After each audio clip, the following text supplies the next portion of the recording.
Alors on revient également sur la course-poursuite qui a permis l'arrestation de 4 autres terroristes. Les 4 premiers, d'ailleurs, ils ont été arrêtés grâce au concours de circonstances et grâce à l'aide d'Arabes israéliens. Alors c'était une première, saluée d'ailleurs par le Premier ministre israélien, mais cela a un prix pour les Arabes israéliens eux-mêmes. Reportage sur place de Pierre Clochandler.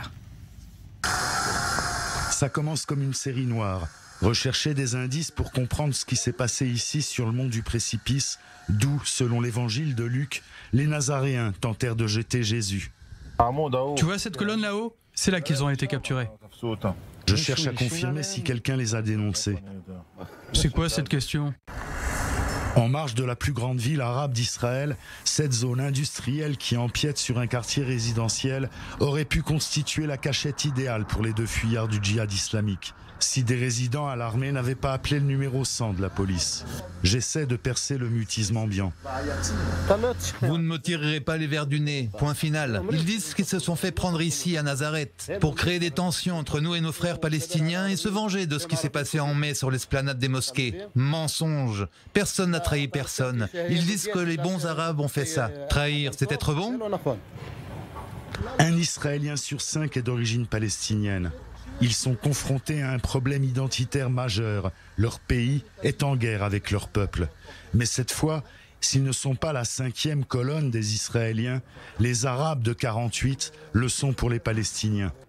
Je respecte tous les drapeaux, peu importe lequel, israélien, palestinien, jordanien. Je veux juste une chose, la paix. Abou Ali a une affaire de matériaux de construction. Sa maison surplombe la zone. Il y avait 50 à 60 véhicules de police. Je n'ai pas aperçu les fugitifs. Si quelqu'un a appelé la police, c'est mal.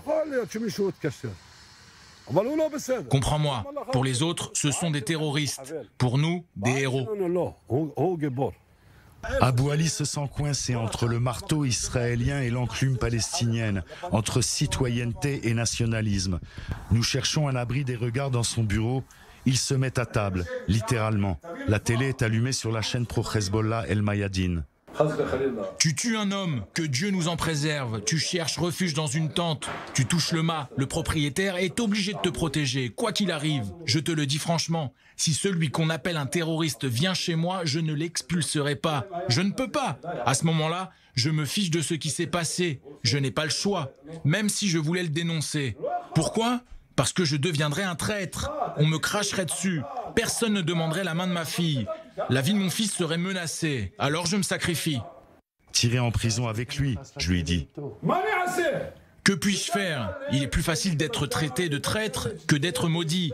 C'est ainsi qu'on a grandi. C'est ça, être arabe.